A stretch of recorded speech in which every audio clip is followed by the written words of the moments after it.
अस्सलाम वालेकुम दोस्तों, कैसे हैं आप सब। ड्रामा इश्क के जुनून, जैसे कि आपने देखा लेटेस्ट एपिसोड में एमन के साथ शेरोज़ दोबारा से अटैक कर रहा है, उसे तंग कर रहा है। लेकिन राइम के सामने ये बातें सारी क्लियर हो गई हैं कि वो पहले से भी जानता था, लेकिन उसके ऊपर ब्लेम आए हुए थे पहले से ही कि शेरोज़ ने जो किया वो राइम को उसकी सज़ा भुगतनी पड़ी थी, इसलिए वो इस बात को एक्सपोज नहीं कर पाया। लेकिन अब वो अपने अली नवाज़ को कहेगा, अपने डैड को, कि सब बातें मैं प्रूफ के साथ ये दिखाऊंगा।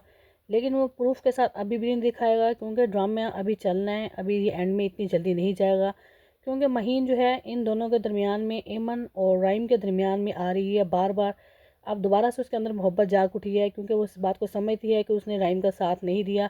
लेकिन अब वो ये नहीं समझ रही, राइम और एमन दोनों एक दूसरे से अब मोहब्बत करने लगी हैं, इनकी मोहब्बत जो है वो बढ़ने लगी है। लेकिन महीन इस बात को ना समझते बार बार इन दोनों के दरमियान में आएगी, जिसकी वजह से राइम और एमन इन दोनों में अब पेचीदगियाँ पैदा होनी शुरू होंगी। क्योंकि जब एमन देखेगी कि महीन बार बार बीच में आ रही है और राइम इसकी तरफ बढ़ रहा है, तो इस बात को लेकर वो इन दोनों में पेचीदगी पैदा होगी। लेकिन राइम जो है इस बात को एग्री नहीं होगा कि महीन की तरफ वापस से दोबारा वो पलटे।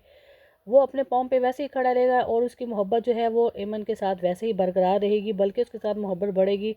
लेकिन जब महीन देखेगी कि मुझे राइम जो है वो सपोर्ट नहीं कर रहा, मेरे से मोहब्बत की तरफ उसके हाथ नहीं बढ़ रहा, तो वैसे ही एमन का जो कज़न है जमाल, वो जेल से छूट जाएगा और सीधा अली नवाज़ के पास आएगा कि मुझे महीन से मिलना है, एमन से मिलना है। लेकिन अली नवाज़ कहेगा कि वो हमारी इज़्ज़त है, वो मिलने नहीं देगा एमन को उसके साथ, जमाल के साथ। तो इस बात के लेकर वो बहुत ज़्यादा दिल में उसकी तकलीफ़ होगी कि उसका जिसकी वजह से उसने सज़ा काटी वो भी उससे नहीं मिली और वो अपना दिल का हाल किसी को सुना भी ना सका। इस बात की तकलीफ़ को लेकर वो जाएगा। लेकिन शेरोज़ को जब पता चलेगा कि एमन का कोई एक्स बॉयफ्रेंड भी है, जिसको लेकर शेरोज़, उसका एक्स बॉयफ्रेंड जमाल और महीन, ये तीनों अब एक हो जाएंगे और तीनों मिलकर इन दोनों में लड़ाइयाँ डलवाएंगे। लेकिन ये बात इन दोनों की, तीनों के मिलने से भी, जमाल के और महीन जिनको दिल की चोट लगी है, और ये दोनों शेरोज़ के साथ मिल के भी वो कुछ ना कर पाएंगे जो वो करना चाहते हैं।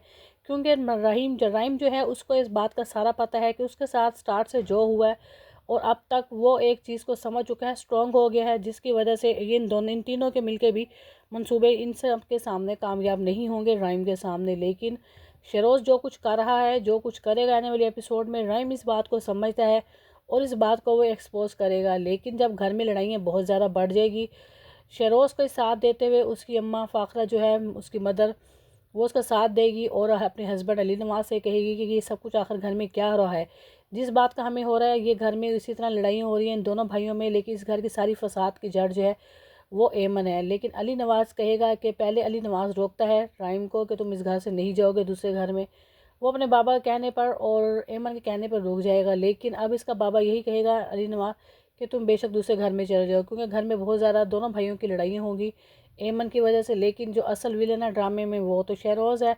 शेरोज़ ये सारा कुछ मिल के कर रहा है, क्योंकि शेरोज़ की ये सब कुछ करने की वजह एमन नहीं, उसकी करने की सारी वजह यह है कि शुरू से इस घर में राइम का नाम लिया जाता है और राइम ही इस घर में सबके सामने फेस में है। मैं बिल्कुल कुछ नहीं हूँ, मैं ज़ीरो हूँ, मैं पुअर हूँ, मैं लूज़र हूँ, मैं कुछ भी नहीं। इस घर का हीरो राइम है, वही सब कुछ कर रहा है, मेरा कुछ करके भी कुछ यहाँ पे नहीं होता। तो उसे इस बात की जेलसी है, इस जेलसी को लेकर वो राइम का नेगेटिव करेगा हर किरदार को, राइम के सामने, उसकी मिसेस के सामने, उसको यहाँ पर हर जगह पर गलत करेगा। जैसा कि उसने पहले अपना किया हुआ ब्लेम राइम पे डाल दिया था, लेकिन प्रूफ ना होने की वजह से और एमन के स्टेटमेंट उसके अगेंस्ट देने के राइम को सब कुछ फेस करना पड़ा। लेकिन अब उसके साथ एमन है, एमन इन सब चीज़ों को उसको फेस नहीं करेगी। लेकिन एंड में फिर वही होगा कि जो शेरोज़ है वो सारे अपना सारा कुछ कर देगा राइम के ख़िलाफ़। लेकिन राइम के ख़िलाफ़ जब वो देखता है कि मेरी सारी साजिशें उसके ख़िलाफ़ भी काम नहीं कर रही, तो इस बात को लेकर फिर वो दोबारा एमन की तरफ आएगा और एमन के ऊपर दोबारा उसकी इज़्ज़त पे हाथ डालेगा, उसका रेप करने की कोशिश करेगा। जहाँ से ड्रामा स्टार्ट हुआ था, ड्रामा फिर वहीं पर एंड में आ जाएगा कि उसका फिर इज़्ज़त पे हाथ डालेगा। लेकिन यहाँ अब जाकर जो एमन है इस बात को वो समझती है। एमन का जब हाथ डालेगा तो अली नवाज खुद से ये सारा कुछ देख लेगा कि भी ये तो एमन शेरोज़ करने वाला है, पहले भी शेरोज़ ने और आज भी मेरी इज़्ज़त पर शेरोज़ ने हाथ डाला है। तो यहाँ पर अली नवाज भी शेरोज़ के ख़िलाफ़ हो जाएगा और एमन जो इसके ख़िलाफ़ पहले नहीं कुछ जानती थी, और कुछ जानती थी तो भी वो खामोश रही जानकर भी, अब वो शेरोज़ के ख़िलाफ़ स्टेटमेंट देगी। तो जो पहले स्टेटमेंट उसने राइम के अगेंस्ट दी थी। अब वो सारी स्टेटमेंट जो हकीकत में असल में जो उसको देने का राइट था शेरोज़ के लिए, वो सारी स्टेटमेंट राइम के शेरोज़ के लिए एमन देगी। तो दोस्तों हमारा ड्रामा का इस तरीके से एंड होगा। एमन जो है जहाँ से हमारा स्टार्ट हुआ था ड्रामा, फिर हमारे ड्रामे का वहीं पर एंड हो जाएगा। इज़्ज़त के नाम पे ये बात शुरू हो जाएगी, लेकिन अब इस घर में बहू है। तो दोस्तों वीडियो पसंद आए मेरे चैनल को लाइक करें, सब्सक्राइब करें, और जो मेरे चैनल पर नए हैं वही मेरे चैनल को लाइक सब्सक्राइब करें। मिलते हैं न्यू वीडियो में। ओके जी, थैंक यू, अल्लाह हाफिज़।